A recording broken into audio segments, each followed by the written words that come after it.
Saya kalau di kota besar, apalagi universitas-universitas yang ternama ya, saya bilang, apa? Kamu gak baca buku? Saya bilang, wow, saya bilang gitu. Gak bisa. Betul. Saya bilang, itu buat saya udah nol besar, saya bilang itu. Apa yang sekarang ini jadi isu utama, Bu, dalam konteks penyelesaian sengketa hubungan industrial, ketenaga kerjaan? Yang mereka mau achieve adalah apakah putusan itu bisa di-enforce? Apakah dia dengan sebagai the winning party, dia bisa memperoleh haknya lagi? Betul. Itu kan yang harusnya itu menjadi refleksi hukum kita ya di Indonesia.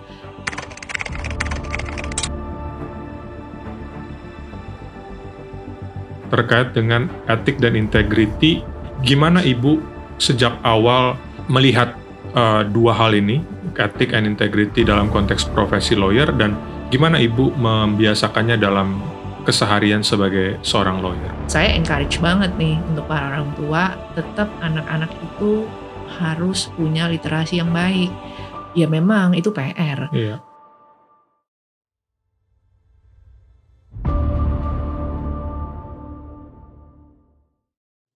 Halo teman-teman, kita ketemu lagi di The Recent Trace Podcast. Kali ini saya sangat senang sekali dan terhormat bisa mengundang seorang senior lawyer, seorang senior litigator juga, Ibu Lia Alizia.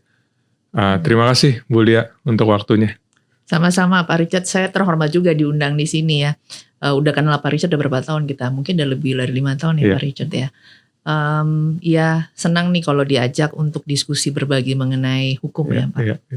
Tentu Bu, jadi di dunia lawyering kayaknya rata-rata kenal Ibu. Jadi saya senang banget bisa datang ke kantornya juga yang enak sekali di Alizia & Partners.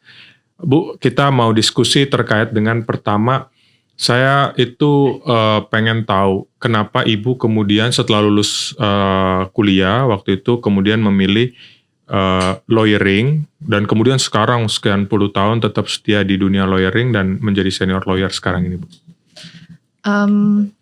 Iya sebenarnya saya nggak langsung cita-cita jadi lawyer juga ya. Jadi ada beberapa profesi yang waktu itu saya pikirin sebagai duta besar atau sebagai jurnalis.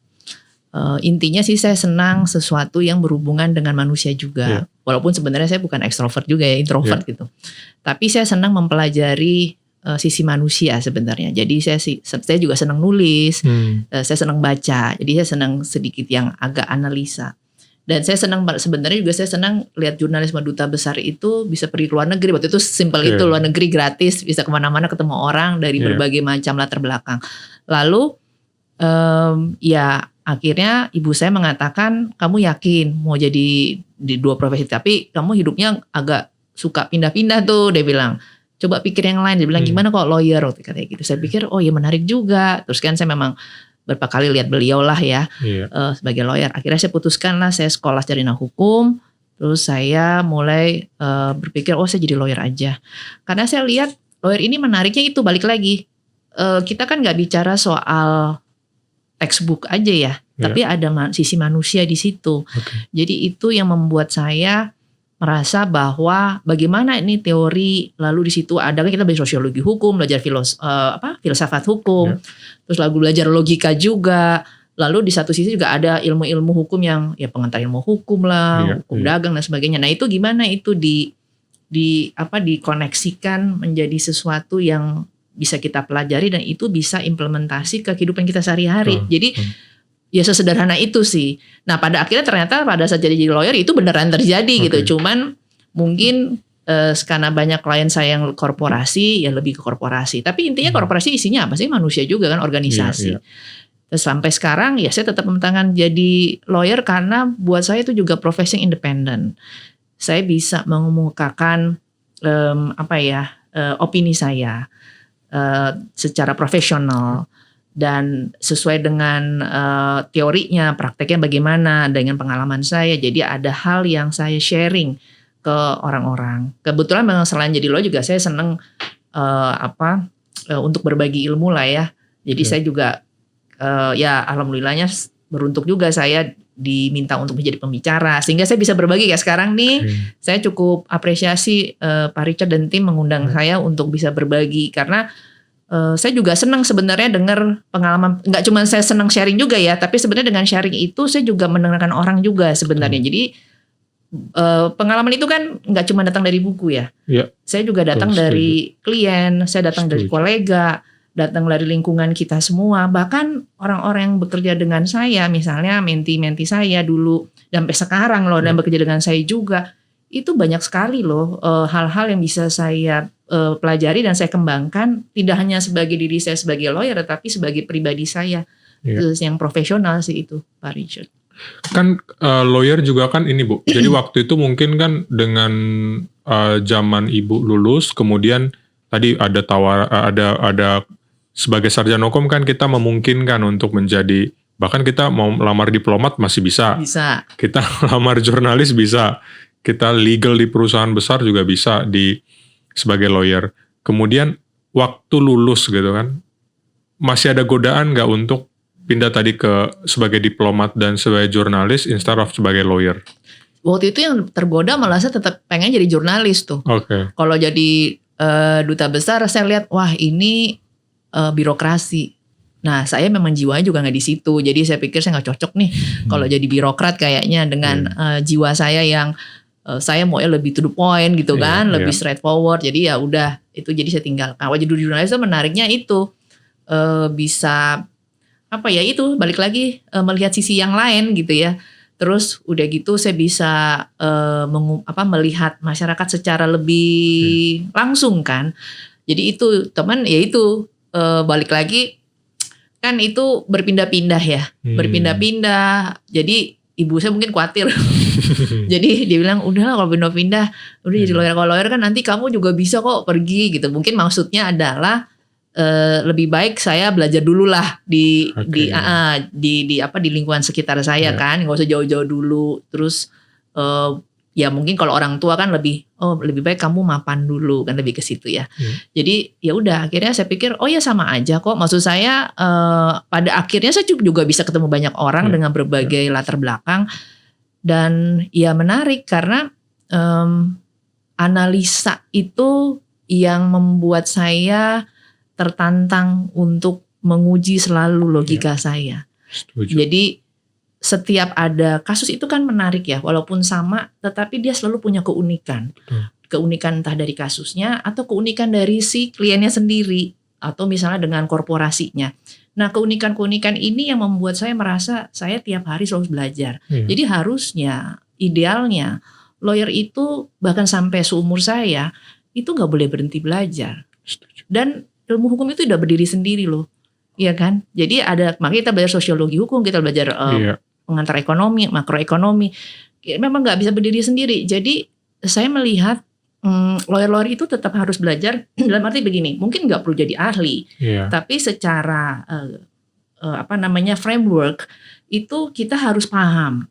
Ada misalnya general rules misalnya. Itu yang harus kita paham. Jadi nggak cuma semata-mata jadi seakan-akan kan selama ini kan seakan-akan kalau hukum itu ya udah belajar hukum aja gitu. Di masa saya dulu masih begitu. Mungkin kalau sekarang udah beda ya, udah lebih maju gitu. Jadi emang harus dipelajari sehingga pada saat misalnya contoh mungkin kayak hukum apa ya, makanya ITE misalnya. Ya kan kita walaupun kita bukan orang IT, tapi kita harus paham bagaimana cara bekerjanya, atau hukum kepailitan misalnya. Itu kan kita harus belajar juga misalnya hukum ekonominya, anti kompetisi. Kita harus belajar hukum ekonominya. Jadi singgungannya tuh sebenarnya ya banyak. Ya. Nah ini terkait dengan itu Bu. Kalau ngelihatnya sekarang kan Ibu ya dengan pengalaman panjang, kredibilitas yang cukup baik. Waktu kuliah Bu, apakah waktu itu, kalau sekarang udah ada penjurusan-penjurusan, tapi apakah waktu di zaman Ibu sendiri sudah tahu saya akan mau di bidang hukum ini, saya akan mau fokus di bidang praktik hukum ini karena saya mau menjadi lawyer di bidang ini gitu. Apakah ada mata kuliah tertentu yang memang itu saja yang didalami, selebihnya daripada mata kuliah wajib, dan kemudian soft skills apa yang selama kuliah juga dibangun sehingga lebih pede waktu memulai menjadi lawyer muda? Saya sebenarnya memang ya waktu di mungkin 3 semester awal bingung ya. Karena kan semua cukup menarik tuh kalau awal-awal kan HTN, HAN gitu ya. Iya. Terus belajar perdata pidana, terus mikir apa yang menarik ya gitu. Memang semua buat saya menarik ya karena pada akhirnya saya jadi lawyer semua juga saya pelajarin kok. Ya misalnya untuk jadi corporate lawyer kita belajar misalnya mengenai 2 undang-undang yang sama ya. Maksudnya dengan tema yang sama, ini mana yang mulai berlaku. Itu kan ilmunya tata ututan perundang-undangan ya kan, hukum ilmu perundang-undangan. Lalu saya pikir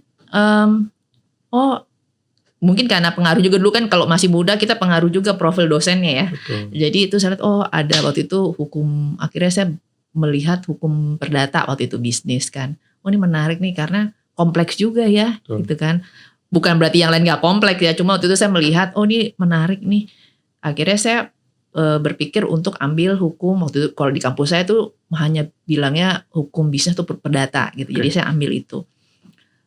Ya sepanjang karir akhirnya ya saya belajar banyak hal, maksudnya ya ada perdata, lalu ada hukum ketenagakerjaan, dan akhirnya kan saya menjadi memang salah satu bidang ahli ketenagaan menjadi ininya saya ya, core-nya saya, expertise saya. Dan hukum ketenagakerjaan itu ya mungkin itu tujuan saya, akhirnya saya di bidang hukum ketenagakerjaan karena hukum ketenagakerjaan kan dengan manusia banget tuh. Iya, betul. Nah sayangnya di kampus sampai sekarang saya pikir cuman zaman saya nih itu ternyata bukan mata kuliah yang diminati ya kayaknya. Iya. Padahal di dalam dunia lawyering itu, apalagi kalau yang di dunia corporate lawyer itu menjadi salah satu expertise yang dibanggakan. Dulu tahun 2000 sampai 2005 orang kalau kamu mau nggak jadi hukum ketenagakerjaan pasti nggak ada yang mau. Karena mungkin nggak seksi gitu kan ya. Bukan transaksi yang besar. Padahal ternyata di dalam transaksi besar, karena sekarang cara berpikir orang udah mulai berbeda, manusia itu menjadi aset kan. Sehingga setiap ada misalnya ada akuisisi, manusia itu menjadi yang nomor 1 sekarang harus dinilai. Betul. Mau diapain nih, ya kan? Bagaimana nasib mereka? Nah itu hal-hal itu akhirnya membuat orang mempelajari. Saya ingat kok dulu itu nggak banyak. Kalau sekarang udah banyak sekali dan ya orang klaim lah ya, dia ahli dari itu. Dulu nggak ada. Bahkan saya lihat di kampus, saya bilang, ternyata belum ada. Dan saya malah ada waktu itu pernah saya ngobrol sama salah satu, dia tesisnya tentang kerjaan. Terus saya ngobrol, saya bilang, Bu, saya ini dong, boleh nggak kita sharing, brainstorming. Saya bilang, saya ngobrol, terus saya tanya kenapa? Ya memang belum banyak Bu. Jadi cerita mungkin, ya saya nggak tahu ya, mungkin memang butuh waktu juga proses ya. Kita nanti akan masuk situ Bu, ke hukum ketenagakerjaan. Tapi kita balik lagi sedikit terkait dengan sebagian udah tahu lah Bu Lia, putri dari Bu Dr. Elsa Sarif. Seorang senior lawyer, namanya sudah di mana-mana, dan ya kita sudah tahu lah ini jajaran senior lawyer yang sangat dikenal di Indonesia. Mungkin juga banyak juga fansnya kan. Apakah itu ada pengaruhnya pertama sehingga Ibu kemudian lalu memilih, tadi kan mungkin kalau sebagai diplomat takut jauh kemana, kalau jurnalis kemana takut jauh. Tapi ada nggak dari ibunya pressures untuk saya harus ikut seperti mama atau ibu? Dan di sisi lain, apakah ada dari Bu Elsa Sarif yang mengharuskan ibu untuk meneruskan beliau menjadi lawyer? Dan sekarang ini bagaimana? Apa sering diskusi misalnya saya nggak membayangkan ya, karena bapak saya sama orang tua saya kan nggak lawyer. Saya membayangkan kalau sama-sama lawyer kan itu pasti, apakah diskusinya hukum juga, apalagi sesama perempuan kan itu pasti lebih seru sekali. Ibu saya cukup demokrasi ya, maksudnya beliau nggak pernah memaksa saya harus jadi lawyer. Tapi memang beliau caranya halus mungkin ya. Jadi saya suka diajak-ajak tuh dari kecil. Jadi makanya itu caranya lawyer tuh. Iya, diajak-ajak. Jadi kalau libur saya sekolah, alasannya temenin dong gitu kan, temenin. Jadi saya nemenin, saya lihat langsung bagaimana ibu saya bekerja. Terus menarik juga ya gitu. Terus kadang-kadang juga ibu saya misalnya kita pergi, terus saya namanya juga anak-anak ya, masih SMP, SMA. Jadi kalau ikut pun pagi-pagi ibu saya udah subuh tuh udah berangkat. Iya. Saya tinggal di hotel tuh, masih Oke. tidur-tiduran gitu kan, Iya. Terus ibu saya juga nggak yang, ayo kamu bangun, kamu ikut saya, enggak. Iya. Saya akhirnya inisiatif sendiri. Rugi dong ya, saya bosen juga kan di hotel, ngapain nih mondar mandir gitu. Akhirnya saya ikut misalnya beliau lagi sidang, bahkan ikut beliau di kantor polisi, bahkan saya pernah juga ikut waktu itu pemeriksaan di kejaksaan sampai Oke. malam. Saya belum lulus, saya masih semester akhir. Saya bilang gini, ibu saya bilang mau ikut nggak nih? Ada kasus katanya gitu. Nggak, kamu ikut aja katanya gitu, nggak apa-apa. Ntar bilang aja asisten katanya gitu kan. Ikut saya. Wah, saya bilang very tough life ya. Saya bilang gitu karena pemeriksaan itu ya beda lah ya sama sekarang. Pemeriksaan itu bisa dari jam 8, bilangnya jam 5, mulai jam 8 ya kan, selesai jam 5 pagi. Beneran saya jam 3 pagi. Ya saya baru pulang sama ibu saya tuh. Terus saya melihat menarik, menantang, tapi ya memang ya sampai sekarang saya pikir kehidupan lawyer itu ya memang kalau apalagi yang litigator ya, itu sangat keras gitu. Jadi tapi kan kita harus lihat gini, keras itu memang harusnya dari sisi lebih keras itu dari sisi keilmuan lah ya. Betul. Bukan hal-hal yang lain sebenarnya. Tapi memang makanya menjadi lawyer itu gak bisa hanya sekedar jadi lawyer gitu. Ada proses lah itu kan. Bukan, dan ya pasti Pak Richard juga tahu ya sebagai lawyer, jam tidur kita juga ya kan, jam tidur karena kita harus baca dokumen, kita harus mempersiapkan presentasi, lalu menyampaikan lagi gimana nih nyampeinnya. Apalagi kan kalau deliver bad message udah susah banget tuh ya. Iya, betul. Kalau sesuatu yang enak gampang nyampeinnya, tapi kalau sesuatu yang nggak enak itu kan kita harus mikirin gimana ya gitu. Kan kita nggak bohong lah, kita kan juga pengen sebenarnya klien juga happy dengan kita. Tapi kita juga ingin menunjukkan bahwa ini ada realita yang kamu harus hadapi juga. Nah, kita kan positioningnya mau apa nih, ya kan? Support kliennya sampai mana gitu kan, kita juga harus jujur ya. Nah, menyampaikan kejujuran itu kan gak semua orang bisa terima. Nah, itu juga faktor komunikasi sebagai lawyer yang kita harus sebenarnya belajar kan. Nah itu menarik Bu. Yang saya lihat kan kalau mengikuti saat-saat ini khususnya ya, misalnya Ibu share-share di LinkedIn itu kan, kalau lawyer pada umumnya kan biasanya yang berat-berat tuh tentang regulasi apa, lalu karena itu kan mungkin potensial kliennya masuk. Cuman kalau Ibu kan seperti tadi ya, mungkin karena ada jiwa jurnalisnya tadi, jadi melihat jadi lawyer itu bukan hanya sekedar lawyer, harus jadi deal makers atau apa, istilah-istilah seperti itu. Menurut gimana Ibu melihat dunia lawyering sekarang ini dan profesi lawyer, apa yang paling penting, yang paling krusial dari selain kita ngerti hukum, paham hukum, tapi juga ada soft skills yang lain yang harus kita kembangin, tadi komunikasi dan seterusnya. Apa yang perlu kita kembangkan Bu, khususnya ini untuk teman-teman kita yang masih berproses sebagai mahasiswa dan mau jadi lawyer? Sebenarnya kalau soft skill ya selain tadi komunikasi, ada lagi misalnya mengenai empati. Ya, setuju. Empati itu perlu ada, dan terus humble, rendah hati. Itu kita perlu ada. Saya boleh bilang kita kan bangga ya jadi lawyer ya. Kita merasa bahwa ini adalah noble profession istilahnya. Tapi jangan sampai istilah-istilah noble itu menjadi tidak noble.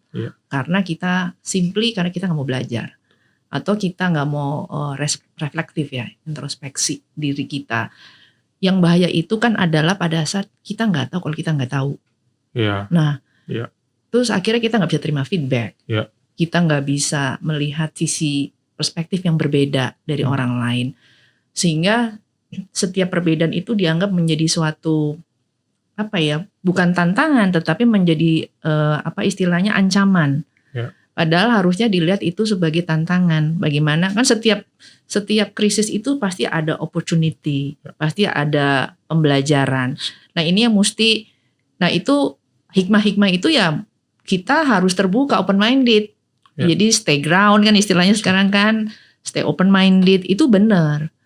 Kalau enggak kita yang ada malah menjadi persaingan yang tidak sehat, tidak ada kolaboratif di situ.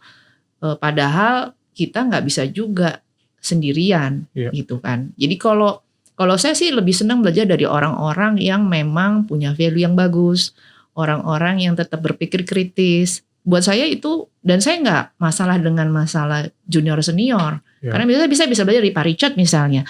Pak Richard jadi dokter gitu kan, lagi sekarang proses ini ya dokter ya. Saya masih belajar lagi nih S2 gitu karena baru punya waktu. Jadi saya sekarang lagi menempuh S2 nih. Wow. Dan ya karena saya senang belajar, jadi saya nggak, gue ada kelas eksekutif ya, jadi yang hampir umurnya nggak terlalu jauh. Jadi buat saya belajar itu bisa di mana aja. Jadi sebenarnya yang paling penting itu ya stay open minded, terus humble, lalu ya komunikasi. Sehingga kalau orang yang komunikasi itu bisa menjadi apa ya Pak? Bisa menjadi ringan, bukan ringan ya, bisa menjadi mengalir. Karena kita bisa beradaptasi. Kan sekarang udah digital. Saya sebagai senior suka nggak suka, saya harus mengikuti. Adaptability itu juga satu soft skill. Yeah. Kita nggak bisa cuma, saya pokoknya kalau A, kalau nggak A saya nggak bisa. Nggak bisa begitu juga. Tentu ya, di samping adaptability itu tidak bisa ditukar dengan value. Nah itu ya kan adaptability itu kan masalah environment, tetapi value itu buat saya itu non-negotiable gitu. Once memang ada perbedaan value ya sudah gitu kan. Nah itu yang maksud saya juga ingin memang tidak ada sesuatu yang ideal atau perfect ya Pak Richard, tetapi ada sesuatu yang selalu bisa kita improve. Jadi saya selalu percaya itu. Saya juga nggak perfect gitu, nggak ada, nobody is perfect, tetapi setiap orang punya perannya untuk melakukan improvement. Jadi saya percaya itu. Saya setuju banget Bu tadi karena yang ada di kepala saya waktu Ibu mau menjawab tuh empati. Empati itu menurut saya penting sekali di lawyer karena kita kan di dunia yang kompleks ya Bu. Tadi kita dealing dengan people, kita dealing dengan masalah hukumnya, kita dealing dengan environment penegakan hukumnya, kita dealing dengan penegak hukum, atau kita dealing dengan hakim. Jadi empati itu mungkin yang bisa menjadi rambu-rambu kita dalam menjalankan profesi.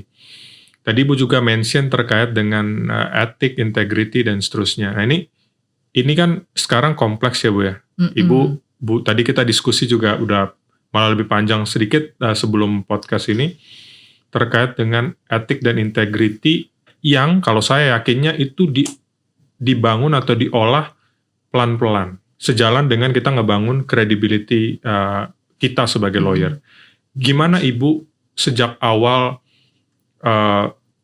melihat dua hal ini, etik and integrity dalam konteks profesi lawyer, dan gimana Ibu membiasakannya dalam keseharian sebagai seorang lawyer? Ya itu berproses sih Pak Richard ya. Dan buat saya, mungkin buat semua orang juga, itu bukan sesuatu yang mudah. Karena integriti itu bukan sesuatu yang diperlihatkan. Kita melakukan sesuatu yang benar tanpa harus diketahui banyak orang. Setuju. Kalau semua orang tahu, itu bukan integriti, itu performance. Iya, itu Setuju. performance. Bilang, oh saya orangnya begini, saya orangnya begitu. Nah itu performance. Tetapi itu sesuatu yang orang nggak tahu apa yang kita lakukan. Dan mungkin sampai sekarang orang nggak tahu. Betul. Tapi itu bisa kelihatan, tapi itu nggak bohong kok. Maksudnya gini, itu bisa akan kelihatan dari hidupnya sehari-hari. Karena itu kan sudah embedded. Sudah melekat pada hidupnya, sehingga tidak bisa dia berpura-pura. Pada satu titik seseorang kita mau lihat dia berintegritas atau enggak, pada satu titik itu akan ketahuan. Betul. Jadi nggak bisa diumpetin. Jadi buat saya itu proses internalisasi dalam diri kita Pak Richard. Jadi setiap orang punya proses hidup yang berbeda-beda dan tantangannya beda-beda. Jadi saya nggak bisa bilang bahwa apa yang sekarang proses yang saya lakukan akan sama dengan proses yang orang lakukan. Bisa jadi mungkin buat orang lain, ya kan begitu aja. Saya lebih sulit, bisa aja. Banyak itu variabelnya tidak bisa fix ya. Tapi yang jelas untuk mempertahankan itu adalah bagaimana kalau kita tidak di depan banyak orang. Kita masih bisa nggak mempertahankan itu tanpa orang tidak tahu. Iya. Nah itu aja diuji. Yang tahu diri kita sendiri ya. Betul, Jadi betul. integrity itu ya kalau saya bilang sesuatu yang orang nggak tahu. Makanya kita nggak bisa menilai diri kita apakah kita berintegritas Betul. atau kita menilai orang yang berintegritas gitu ya. Biasanya justru yang suka mengukur-ukur orang seperti itu mungkin ya Bu ya, yang bisa dipertanyakan integritasnya. Karena memang dan proses internalisasi itu akan terlihat pada saat dia melakukan sesuatu. Ya. Itu baru kelihatan tanpa dia harus mengucapkan ya. Betul. Dia apakah seseorang itu berintegritas atau tidak. Betul. Itu pasti akan kelihatan kok. Pak Richard bisa tahu orang itu apa cuma ngomong doang gitu ya, atau cuma sekedar ikut-ikutan aja. Dia nggak punya prinsip hidup sehingga dia nggak tahu dia harus berpijak di mana. Itu kelihatan. Atau memang orang-orang yang berintegritas itu kan kadang-kala kalau saya perhatiin ya dari rekan-rekan yang punya integritas juga itu ya memang nggak kelihatan. Iya, saya baru tahu juga kalau kita ngobrol deket gitu ya. Karena mereka pikir ya buat apa saya kasih lihat mereka ngomong. Pernah saya bicara sama teman saya, kok kamu ini sekali gitu ya, istilahnya compose gitu kan. Itu gimana? Saya bilang, stay calm gitu kan. Ya buat saya yang penting adalah ini yang mesti saya pertahankan misalnya gitu ya. Terus orang-orang nggak tahu dong. Ya mungkin nggak perlu tahu gitu. Tapi sebenarnya kita kan bisa feel. Ya kita bisa feel, kita bisa lihat dari tindakan-tindakannya. Nah memang kan kalau orang itu akan frekuensi orang itu akan sama dengan orang. Jadi kalau teman saya ada kenal saya bilang value attracts value. Orang itu akan berkumpul pada orang-orang yang sama jenisnya. Setuju. Itu otomatis. Setuju. Itu ada ini kan law of attraction gitu. Yes. Attraction ada law-nya gitu kan. Jadi itu akan berkumpul. Jadi kalau kita ketemu sama orang di satu tempat dan kita cocok, ya lihat aja temennya. Iya. Kalau temannya begitu ya dia pasti begitu. Tapi kalau kita nggak cocok pasti kita akan berpisah kan. Nah itu sudah hukum alam kok. Dan itu juga kalau kita ngomongin tentang lawyer ya Bu, itu kan sikap kita, karakter kita yang tadi nggak harus kita gembor-gemborkan itu akan menentukan klien yang datang ke kita juga. Betul, saya setuju. Klien kita juga akan terbentuk dari kitanya sendiri kan Bu. Iya. Value yang kita pegang. Saya rasa kalau bahasanya ini saya nggak mengomentari kolega atau teman sejawat lawyer, tapi secara umum ya di dunia di dalam konteks apapun, kalau kita hitam ya selingkaran kita hitam seperti yang tadi Ibu bilang. Kalau kita putih ya selingkarannya putih. Atau ini putih hitam ini bukan berarti buruk jahat ya, tapi kita cuman analogi value-nya warna aja, saja, value-nya iya. aja. Nah ini yang menarik. Tadi ada Ibu sampaikan proses panjang. Ini selalu concern saya bertanya kepada lawyer yang lebih senior dari saya. Tadi saya sampaikan, saya cerita juga, saya baru buka kantor setelah 10 tahun lulus S1 aja, merasa masih yakin gak ya gitu ya, masih 10 tahun loh gitu. Ibu aja udah 20 tahun lebih. Nah saya hanya berpikir gini Bu, kalau 10 tahun dengan 20 tahun di bawah mentoring orang, itu kan pasti beda hasilnya. Gitu. Dan saya lihat beberapa senior lawyer yang besar sekarang itu juga kayaknya lama itu ada mentornya lama sehingga dia baru berani membuka sendiri. Betul. Gimana pandangan Ibu terkait dengan perspektif kurun waktu ini? Ada yang sebentar udah berani, ya mungkin bagus juga, tapi ada yang butuh jangka waktu lama. Apa yang ideal menurut Ibu dilihat dari perspektif Ibu terkait dengan kurun waktu untuk memantapkan kita yakin bahwa kita bisa mandiri membuka kantor dan menjalankan profesi ini dengan mandiri? Nggak ada, memang buat saya nggak ada ilmu pastinya itu ya. Jadi memang tergantung orang masing-masing. Ada yang memang punya keberanian dia membuka kantor sendiri, ya selama dia tahu konsekuensinya kan, itu ada liability di situ. Yang kedua memang kalau saya pribadi lebih baik bekerja dulu dengan orang gitu. Dan memang orang itu akan tergantung siapa sih atasannya gitu. Bagaimanapun atasan kita itu akan mempengaruhi kita bagaimana. Tetapi by the end of the day, yang menentukan hidup kita selanjutnya ada diri kita. Jadi orang-orang yang bekerja dengan kita, baik atasan, kolega, siapapun itu akan membentuk kita sih memang. Jadi kalau lingkungannya baik, gitu, kita ya semoga kita juga ikut baik gitu. Tetapi kita sendiri balik lagi harus punya value. Jadi waktu kita misalnya mau buka kantor muda-muda, apa sih? Harus ada dong goal settingnya, harus ada dong objektifnya. Itu harusnya udah diperkirakan nih liability-nya apa. Apa yang mau dicapai nih? Kan sebenarnya itu balik lagi. Apakah cuma sekedar materi misalnya? Ya mau dibilang salah atau enggak, selama dia dapetnya sah-sah aja ya mungkin ya oke. Gitu. Atau mau dapetin cuma pamor aja. Yang penting terkenal, itu juga bisa, kan macam-macam pala orang. Kalau idealnya kalau masih muda, ya marilah kita mencari ilmunya gitu ya. Kalau yang di luar-luar ini bisa materi dan sebagainya itu akan follow. Walaupun porsi rezeki itu yang tentukan Tuhan ya. Tetapi saya yakin hukum alam selalu akan berpihak pada orang-orang yang punya usaha. Jadi opportunity itu akan dibuka pada orang-orang yang berusaha di situ dengan niat yang baik. Jadi nggak ada istilahnya orang nggak berusaha dia nggak akan mendapatkan hasil yang baik. Hasil yang baik itu nggak cuma selalu nilainya nominal ya.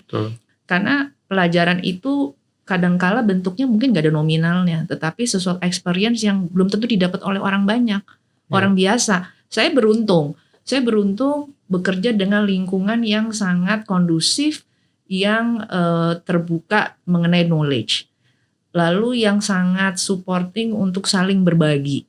Jadi lingkungan-lingkungan itu membentuk saya juga untuk saling berbagi dan mengasah kemampuan saya. Jadi di situ saya melihat, nah opportunity itu memang sayangnya mungkin ada yang dapatnya lebih cepat, ada yang dia butuh waktu. Nah itu semua proses, tiap orang beda-beda. Jadi mau dia buka kantor atau dia mau bekerja dengan orang, yang dia harus pastikan adalah nilai apa yang mau dia pertahankan.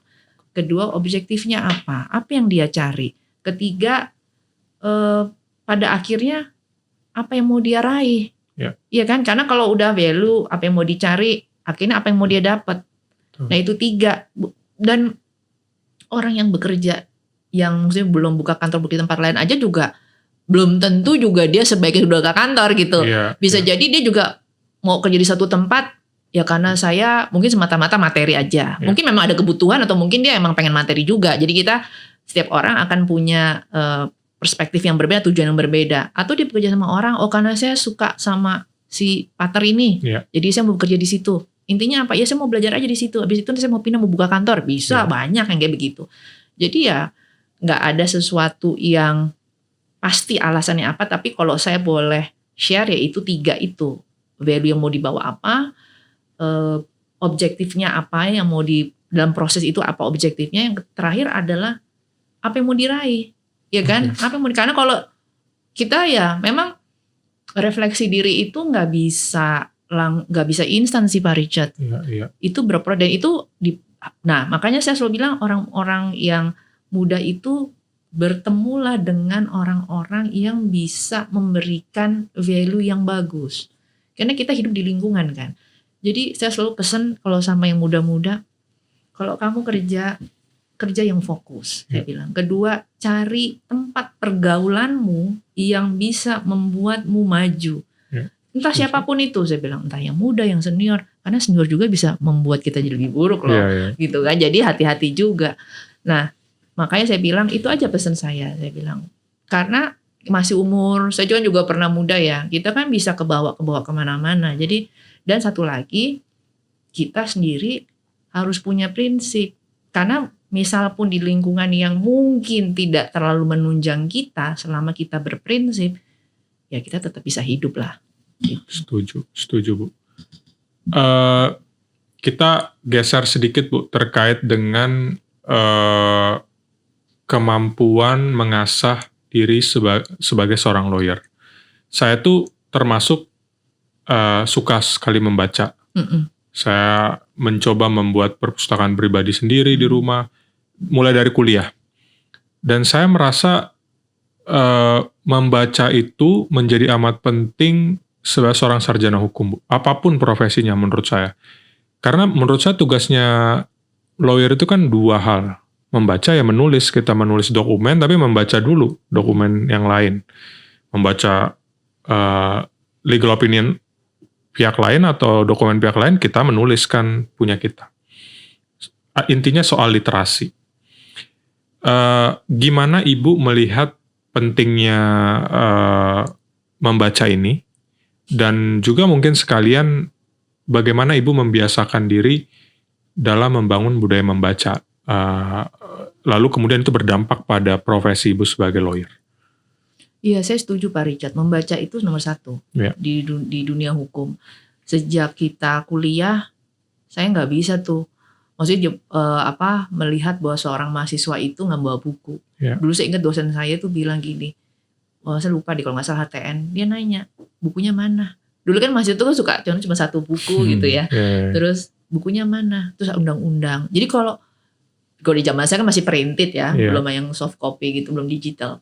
Jadi saya nggak bisa lihat orang hukum nggak baca, gitu. Buat saya, ya terus mau baca apa dong, gitu kan? Saya itu harus dipupuk. Walaupun sekarang semua serba digital, semua bisa diklik keluar, ChatGPT, apapun itu, membaca itu mengasah analytical skill kita, critical thinking kita.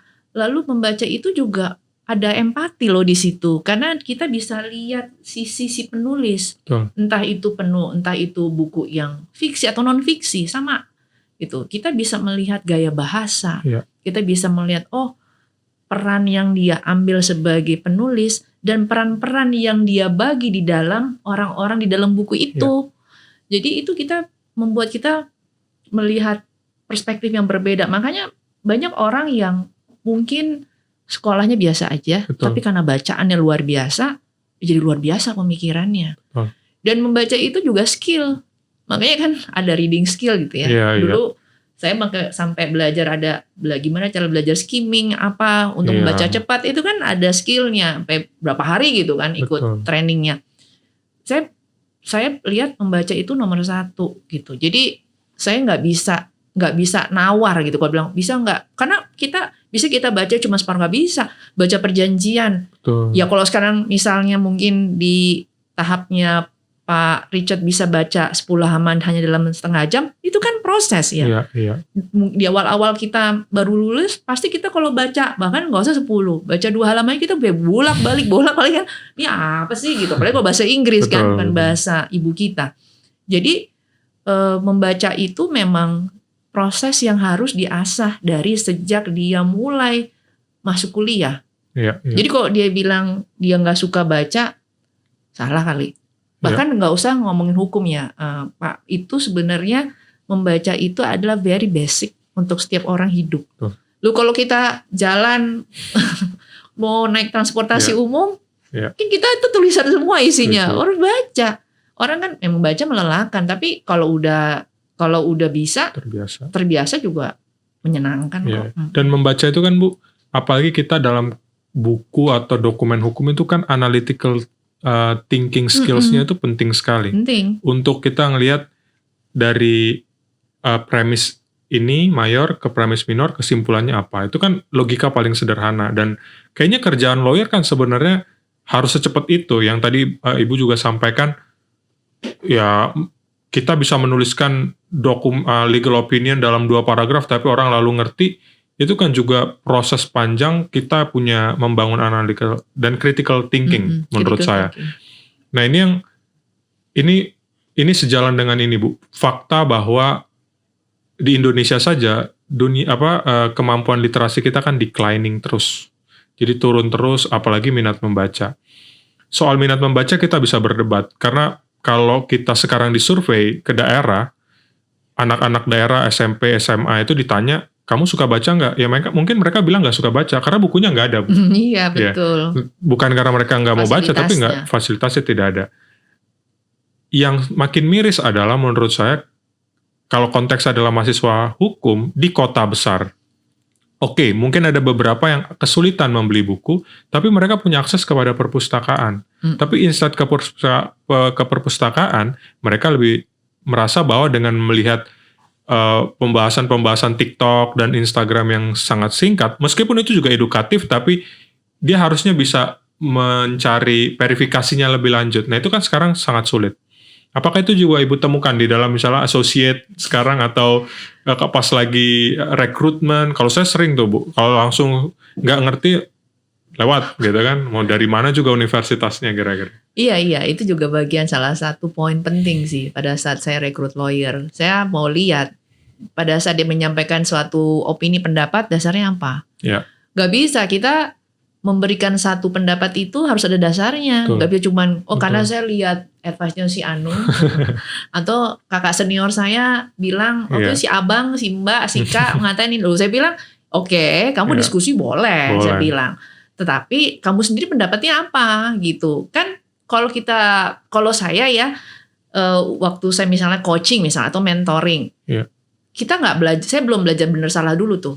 Yang saya asah, yang saya lihat adalah cara berpikir. Iya. Kalau cara berpikirnya udah salah, itu agak repot saya ya untuk Betul. mengarahkan ke next step gitu atau ke tahap selanjutnya. Kalau cara berpikir dia sudah cukup oke lah ya, udah logikanya runut. Nah itu lumayan tuh, bagus tuh untuk kita bawa bimbing lagi ke tahap selanjutnya. Jadi memang saya akan selalu bilang, apa dasar kamu, alasan kamu apa. Terus karena saya nggak paham ya, karena orang Indonesia atau saya nggak tahu lah, sering banyak orang yang saya temuin itu mereka nggak bisa bertanya lagi ya gitu, karena critical thinkingnya belum jalan. Lalu orang kan bilang, oh bagaimana Bu kalau strategic thinking? Loh, strategic thinking itu muncul kalau kamu critical dulu. Saya bilang nggak bisa strategic thinking itu muncul kalau critical thinkingnya nggak ada. Saya bilang karena yang wajib itu yang pertama dulu. Strategic thinking itu akan mengikuti itu karena by experience saya bilang, dan melihat pattern saya bilang itu ada lagi jam terbangnya. Saya bilang gitu, dari kasus, dari file, dari klien. Jadi memang membaca gak bisa Pak, gak bisa ditawar. Dia bisa, apalagi di kota besar. Saya kalau di kota besar, apalagi universitas-universitas yang ternama ya. Saya bilang, apa? Kamu gak baca buku? Saya bilang, wow, saya bilang gitu. Gak bisa. Betul. Saya bilang, itu buat saya udah nol besar. Saya bilang itu, baca buku penting. Mau baca apa? Mesti tanya kamu bacanya apa? Gitu. Apa aja lah. Baca. Dulu kan kalau di angkatan saya itu masih ada media-media yang printed copy kan. Jadi bisa tiap pagi ibu saya baca, saya ikut baca. Jadi ada kebiasaan di situ. Memang juga literasi itu nggak bisa tiba-tiba muncul di kampus sih Pak Richard. Itu juga dibawa dari keluarga. Betul. Gitu. Setuju. Ini Bu, kalau misalnya kita pikir kan di Indonesia nih kebiasaan membaca tuh ya memang rendah sekali Bu. Kalau tadi Ibu mention terkait dengan keluarga ya. Memang saya setuju sekali kalau misalnya itu dibangun sebenarnya dari keluarga. Kalau ngelihat itu tadi, kalau Ibu punya privilege bahwa sebagai seorang lawyer, ibunya membaca koran gitu ya. Korannya printed lagi kan. Dan Ibu aja melihat itu aja kan mungkin sebagai anak kan langsung terbangun. Kan? Iya. Nah ini yang menurut Ibu kira-kira kalau kita sekarang bilang itu kita harapkan ke Fakultas Hukum, itu menurut saya harapan kosong Bu. karena sampai sekarang saya kan udah cukup agak berjarak dengan zaman Ibu untuk kuliah. Itu saya nggak menemukan. Kalau saya nggak inisiatif sendiri untuk membaca, agak sulit untuk membangun kebiasaan membaca. Gimana Ibu melihat ini perlu dibangun Bu? Kebiasaan membaca ini menurut Ibu gimana ya untuk secara menyeluruh, secara umum, gimana kita bisa memperbaikinya Bu? Iya memang peran, kalau dari tadi keluarga itu peran orang tua. Iya. Jadi mungkin saya sharing dari yang pengalaman saya aja ya. Misalnya saya dengan anak saya gitu. Saya nggak membiasakan, saya tidak memberikan dia gadget di umur SD. Yeah. Dia baru saya kasih itu SMP kelas 2, karena waktu itu keadaan yang membuat dia harus punya, karena dia udah mulai punya kegiatan di luar kota, jadi harus bisa berhubungan. Dan dulu pun kalaupun waktu SD dia punya gadget itu lebih kayak ya untuk pengetahuan, dan itu dijadwalkan, jadi dia schedule. Memang ini tantangan untuk orang tua. untuk tidak, karena gini, kita kan sekarang juga, saya sendiri juga sekarang mainan gadget gitu kan, Iya, lihat betul. karena informasi begitu cepat di Sama. gadget dan sangat up to date. Jadi mau nggak mau godaan-godaan yang kita punya itu jangan sampai anak kita juga tergoda gitu. Jadi kita memang di keluarga itu kan yang paling ideal adalah mencontohkan, Ya. ya mencontohkan, sehingga saya encourage banget nih untuk para orang tua tetap anak-anak itu harus punya literasi yang baik. Ya memang itu PR. Iya. Saya aja meminta anak saya misal baca satu buku gitu ya. Nanti saya minta dia untuk bikin summary. Jadi summary-nya nggak usah panjang-panjang sih Pak, cuma segini, bahasa Indonesia, bahasa Inggris. Terus apa yang saya ajarin dulu. Oh ada apa sih 4W1H Ya, gitu ya. kan. Ini kamu harus masukin. Terangin dulu kan itu waktu ya. Tapi itu kan anak-anak kita. Jadi ya kita spending lah waktu ekstra untuk membimbing dia kan. Jadi hal-hal itu nanti itu akan terbawa memang di kehidupan kampus. Ya. Memang kampus itu kan lingkungan kedua ya Pak. Jadi walaupun dia punya fasilitas sebesar apapun, kalau lingkungan di kampus itu juga tidak support sistemnya nggak jalan untuk orang membaca, nah itu juga susah. Nah kalau ditanya gimana kampus supaya ada, saya juga itu juga menantang tuh ya. Harusnya kehidupan kampus itu kehidupan orang yang membaca. Betul. Perpustakaan nggak rame, Sepi gitu kan. Ya kadang sedih juga. Iya. Dan itu akhirnya terlihat kok pada saat di kelas. Betul. Jadi pada saat penyampaian kita bisa lihat lah rekan-rekan kita yang bacaannya cukup baik atau yang sangat kurang atau sama sekali tidak bisa membaca. Ya. Bukan sama tidak bisa membaca, tidak mau atau tidak punya bacaan. Dari Iya. cara ngomongnya juga Dari kan beda cara kan, Bu? ngomong, terus dari ya banyak, bahkan dari interaksinya juga Iya. beda. Orang yang seneng dengan gadget, dengan seneng yang membaca itu cara pembawaannya juga beda. Sementara lawyer ya selain daripada dokumen yang dia susun juga dari cara dia menyampaikan. Betul. Apalagi litigator. Argumentatifnya bagaimana, logika runutnya seperti apa, kalau dia nggak pernah baca saya kira agak sulit juga ya, Bu. Betul dan ya itu komunikasi itu penting. Kita nggak bisa pintar sendiri kutu buku. Betul. Karena kita orang menyampaikan sesuatu kok ke orang Betul. lain yang backgroundnya bukan orang hukum. Iya, Gimana tuh? Kita kan nggak bisa bilang pasal 3, pasal 4. Dia bilang aduh capek gue kan gitu kan. Nggak ngerti juga Bu kayak gitu kan. Iya, iya. Nah itu juga satu tantangan soft skill yang harus dipelajari. Iya, Bu. Kita agak bergeser dikit terkait dengan keseharian Ibu di dunia lawyering sebagai seorang litigator lah yang udah pengalamannya cukup panjang. Sekarang dunia bisnis juga uncertainty-nya tinggi sekali ya Bu ya. Kemudian karena banyak hal, sekarang baru-baru ini ada perang dan seterusnya. Belum lagi isu ketidakpastian hukum, belum lagi rendahnya skor ease of doing business di Indonesia karena ada korupsi dan seterusnya. Sangat impact ke dunia bisnis, di dunia komersial. Gimana Ibu ngelihat landscape dunia litigasi, praktik litigasi dikaitkan dengan dunia bisnis yang seperti itu? Apakah opportunity-nya meningkat? Karena kan kalau lawyer semakin banyak masalah semakin lawyernya. Tapi dari sisi praktik, apakah ini sebagai sebuah opportunity untuk mengembangkan jasa kita ke potensial klien dan klien, atau justru ini kita juga terdampak?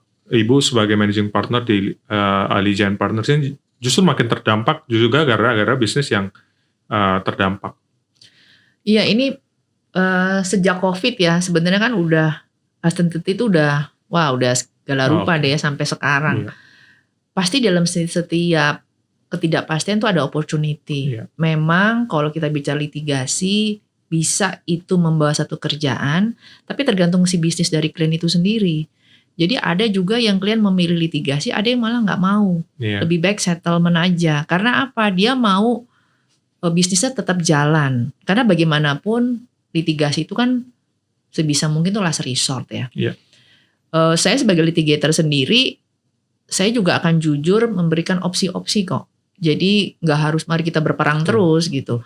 kan menjadi litigator itu bukan buat saya ya, tapi mungkin ada beda pandangan. Buat saya menjadi litigator itu tidak harus selalu berperang. Ya. Karena ada jalur-jalur diplomasi, pralitigasi yang bisa kita lalui sebelum kita akhirnya berperang beneran. Nah, jadi memang saya kan memberikan opsi kalau misalnya dia hanya opsinya harus dengan litigasi, entah itu arbitrase atau pengadilan, ya harus dilewatin. Ya. Kalau enggak, dia nggak bisa jalan. Karena misalnya keputusan antara misalnya ini joint venture dispute ya, ternyata keputusan deadlock, berarti kalau keputusan ke pengadilan kan, Betul. berarti ada yang sesuatu yang harus tetap dilitigasi dan kita akan sampaikan ke kliennya chance-nya gimana, walaupun kita kan nggak bisa menjanjikan kemenangan. Dan itu juga saya juga nggak setuju tuh, kan nggak ada kode etiknya juga ya. Betul. Tapi kita harus realitanya apa? Misalnya dia, bagaimana apakah uang saya bisa kembali misalnya gitu kan. Indonesia ini kan memang problemnya adalah selalu enforcement. Yes. Nah ini yang kita bertahun-tahun saya selalu kadang kalau menyampaikan klien ini, walaupun katanya komunikasi, tetapi komunikasi yang sangat sulit nih untuk menjalankan enforcement. Karena ya ketidakpastiannya terlalu tinggi. Betul. Dan itu membuat para business entrepreneurs itu berpikir dua kali juga kalau mau litigasi di sini. Yeah. Walaupun kalau tidak ada pilihan lain dia harus litigasi di Indonesia. Kan yang akhirnya kan terakhir yang mereka mau achieve adalah apakah putusan itu bisa di-enforce. Yeah. Apakah dia dengan sebagai the winning party dia bisa memperoleh haknya lagi. Betul. Itu kan yang harusnya itu menjadi refleksi hukum kita ya di Indonesia. Kita gimana? Ya emang uncertainty iya ada, tetapi kan ada satu titik orang harus diberi ada kesempatan orang tetap bisa mempertahankan haknya. Itu sih. Dan ini juga yang mungkin disebut sebagai menang di atas kertas itu ya Bu ya. Menang tapi yang nggak bisa dieksekusi. Dan sepertinya bukan hanya konteks litigasi ya. Arbitrase juga masih isu juga bahwa setelah ada putusan arbitrase tiba-tiba ada gugatan. Sementara di dalam undang-undang arbitrase tidak boleh ada lagi gugatan. Tapi ada aja begitu kan. Ini kita belum bicara tentang pihak asing. Itu udah mereka beberapa mungkin gimana ya ini beracara di Indonesia ini. Nah kalau yang sekarang ini secara umum aja Bu, yang Ibu hadapi gitu ya, kasus-kasus terkait dengan litigasi komersial itu dalam konteks apa, dalam bidang apa, dan catatan apa yang paling penting selain mungkin dari enforcement? Dari ini ya sebenarnya dari hal yang paling simple aja, simple tapi big deal itu ini masalah waktu. Ya. Waktu misalnya mulai sidang, itu juga uncertainty kan, itu nggak harusnya kita nggak bisa mulai dari situ. Betul. Masa uncertainty mulai dari situ, gitu. Maksudnya itu tambah lagi menambah rentetan ketidakpastian mengenai hukum kita. Jadi misalnya jadwal sidang jam 10, semua jam 10 gitu. Terus kita mulai di jam 1, bahkan kalau misalnya tiba-tiba ada yang lagi sidang pidana, kita bisa akhirnya mulai baru jam 5 sore. Betul. Nah itu kan dari segi biaya gimana? Betul. Kan klien harus nanggung.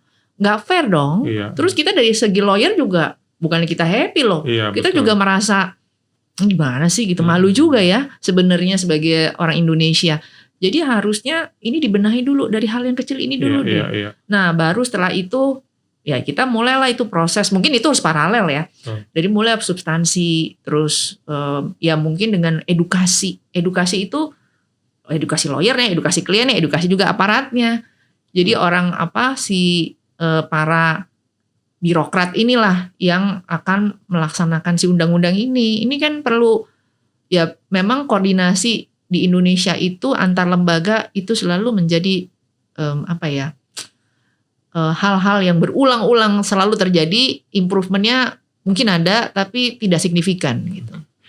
Kalau terkait dengan case Bu, secara umum case dalam konteks apa yang sekarang dihadapi litigasi komersial? Kalau litigasi komersial biasanya saya nanganin itu GV, dispute, shareholders dispute, lalu ya tentunya dengan ketenaga kerjaan, itu juga saya ada menangani kasus-kasus, lalu misalnya lagi wan prestasi, misalnya macam-macam, yang itu kan bisa bidang di perdagangan, bidangnya di konstruksi dan seterusnya. Jadi ya itu balik lagi selalu di enforcement. Di enforcement. Di enforcement selalu. Jadi baru perjanjiannya bagus banget. Sudah pihaknya membuat kontrak bagus. Ya apalagi kontraknya jelek ya. Yes. Maaf ya, maksudnya kalau yang lebih nggak jelas lagi, misalnya dia mix, ada arbitrase, ada pengadilan, entah salah drafting atau maksudnya apa saya nggak paham. Saya pernah nemuin itu, terus bingung mau kemana, atau klausa arbitrasenya nggak jelas. Dia mau ad hoc apa mau institusional, nggak jelas. Akhirnya ada tuh saya akhirnya minta klarifikasi waktu itu ke lembaga arbitrasenya. Terus ya itu karena nggak jelas, akhirnya kita kan juga jadi ini chance-nya gimana? Saya bilang waktu ngedraft juga nggak jelas. Misalnya terus mau penyelesaiannya sebelum ke pengadilan atau arbitrase, tahapan-tahapannya nggak jelas. Ya. Misalnya negosiasi berapa lama. Nah nanti itu kalau pihak yang tidak bertikat baik itu pasti dipanjang-panjangin tuh di situ sehingga akhirnya bisa 3 bulan ngomong aja gitu nggak jelas. Nah orangnya lari-lari. Jadi hal-hal yang sebenarnya cukup teknis tapi sering terjadi. Ya. Dan tadi kita sempat juga Ibu menyinggung terkait dengan ketenagakerjaan khususnya karena ekspertis Ibu di bidang ini. Konflik atau sengketa hubungan industrial dikatakan seperti itu, apa yang sekarang ini jadi isu utama Bu dalam konteks penyelesaian sengketa hubungan industrial, ketenagakerjaan, juga mungkin bisa dikaitkan dengan peraturan-peraturan yang berlaku sekarang terkait dengan itu. Nih undang-undang ketenagakerjaan di Indonesia itu menimbulkan multi interpretasi. Ya. Apalagi perubahannya paling banyak. Nggak tahu ya saya di undang-undang paling nggak, yang saya perhatiin undang ketenagakerjaan ya itu paling banyak sejak 2003. Terus lalu ada putusan MK, itu kali ada 3 atau 4 putusan MK di dalam satu undang-undang itu sendiri. Lalu keluarlah Omnibus Undang-Undang Cipta Kerja ini. Lalu ada di MK lagi kan. Jadi menantang banget tuh memahami undang-undang.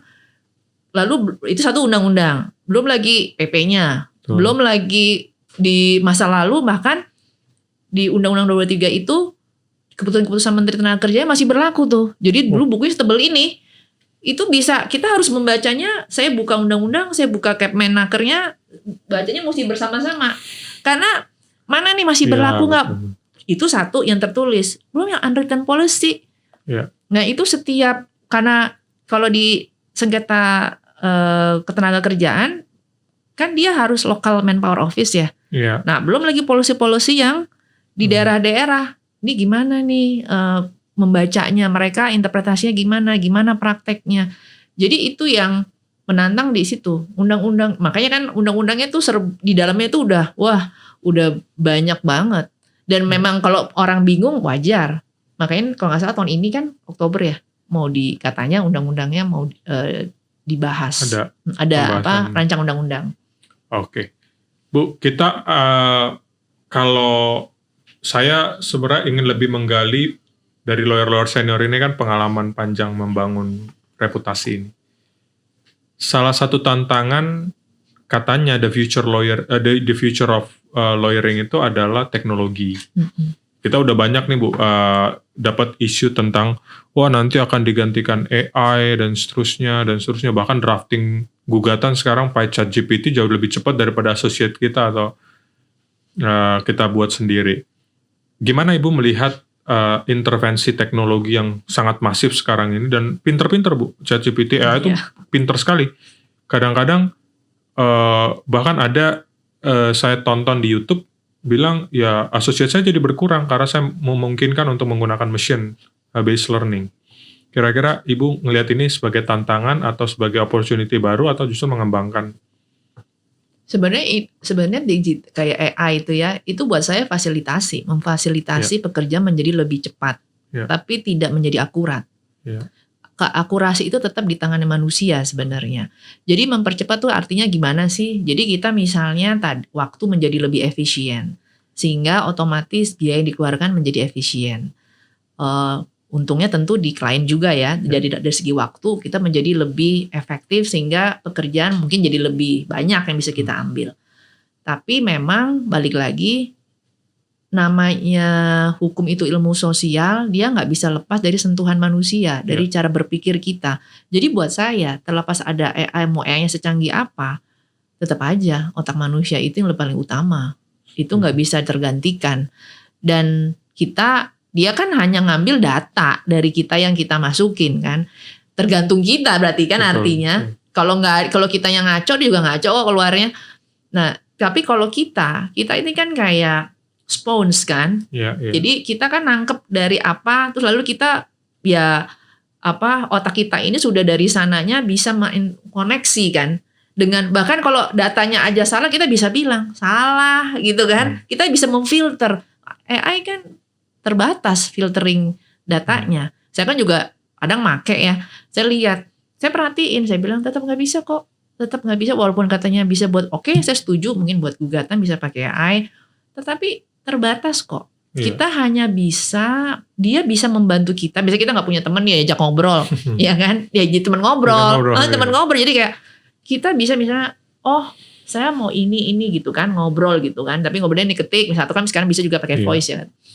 Terus, nanti dia kasih tuh kan misalnya gambaran. Tapi tetap aja kan yang menghadapi kasusnya, yang mengelola kliennya bukan dia. Dan dia juga gak bisa ngelola kliennya, yang ngelola klien kan kita.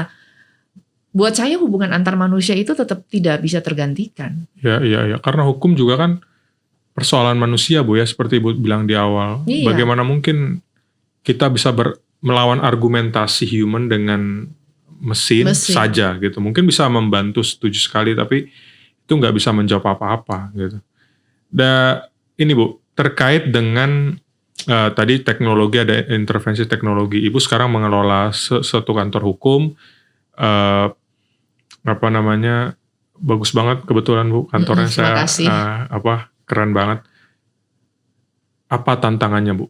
Karena ini juga jadi penting untuk teman-teman atau rekan lawyer yang lagi membangun kantor atau yang mengelola kantor. Karena tantangan membangun kantor kan bukan hanya soal kita punya klien atau tidak, tapi dealing dengan partner kita, dealing dengan associate kita, dealing dengan klien, kita pribadi juga punya kehidupan yang harus kita deal with ya kan, dengan keluarga dan saudara. Gimana Ibu mengelola ini dalam suatu waktu yang bersama? Sebenarnya balik lagi tadi di awal waktu mau membuka yang 3 hal tadi itu ya, yang soal value, terus objektifnya yang mau dilalui, yang mau dicapai, lalu akhirnya apa yang mau di-achieve terakhirnya. Nah memang kalau kita buka kantor kan ada 2 pilihan, kita mau buka sendiri atau mau cari partner. Cari partner berarti kita harus cari yaitu yang sama value-nya, yang punya hal yang sama gitu, yang mau di-achieve sama. Makanya tuh secara pribadi kita harus menentukan itu dulu. Nah ini memang agak jadi panjang, karena kan nemuin partner tuh kayak nemuin pasangan hidup ya. Dan ya namanya orang bertemu bisa berpisah, dan itu biasa. Jadi itu kita harus cari dulu partnernya, kalau memang mau jadi ada partnernya. Lalu tentu mau seberapa jauh kita melangkah, karena itu menentukan apa? Kapital, modal yang kita mau keluarkan. Lalu kita mulai cari, kita apa nih expertise-nya, apa yang kita mau sampaikan ke klien kita mau ahli di bidang apa, lalu klien apa yang mau kita capai, karena itu akan mempengaruhi cara kita marketing diri kita, positioning lah, kan kita nggak boleh marketing ya, tapi kan in a way positioning itu kan harus ada. Kita mau dikenal di publik itu lawyer yang seperti apa, karena semua lawyer yang dalam tanda kutip memperkenalkan, menjual hal yang sama kok. Semua juga klaim bahwa dia ahli. Tetapi positioning kita apa? Nah, positioning itu tidak muncul tiba-tiba. Dan Pak Richard pasti bisa melihat positioning orang-orang yang instan, ya kan? Dan yang berproses. Ada misalnya orang mau jadi satu pimpinan, dia tapi caranya karbitan, ya kan? Nah, itu terserah deh, kan akhirnya apakah hasil atau hal yang dia kelola itu menjadi karbitan, instan, atau banyak bermanfaat bagi orang lain. Jadi itu yang harus dilihat. Jadi partnernya siapa, lalu modalnya apa, kliennya apa, positioningnya gimana, banyak. Tapi along the way itu bisa tetap berjalan. Bu, sepanjang 20-an tahun lebih, puluhan tahun lebih sebagai lawyer, value apa yang Ibu pegang? Kemudian kalau Ibu bisa berpesan sama yang lebih muda kayak saya dan teman-teman ini, apa yang sangat penting untuk diperhatikan sebagai lawyer? Pertama sih pastinya integritas ya. Itu dan itu ada di kode etik kita, ada di undang-undang kita. Kalau ditanya gimana kita mau mulai dari mana nih? Gitu kan. Untuk kalau selalu bilang, "Oh, hukum kita begini, hukum itu begitu." Jangan suruh orang berubah deh. Kita ya dulu yang mulai gimana. Nanti otomatis kan itu akan berpengaruh pada sekitar kita. Kalau saya lebih baik saya dulu deh yang berubah. Nanti otomatis kok kalau saya bersikap seperti ini, teman-teman saya juga begitu. Orang akan melihat kan, ya nggak setuju ya sudah, berarti nggak di circle-nya kita kan gitu aja. Ya udah, berarti kita main di istilahnya di field ini. Tapi tetap harus mumpung masih muda, ya otak masih gimana ya, masih bagus gitu ya, masih segar, masih fresh, harusnya dipenuhi dengan hal-hal yang lebih positif.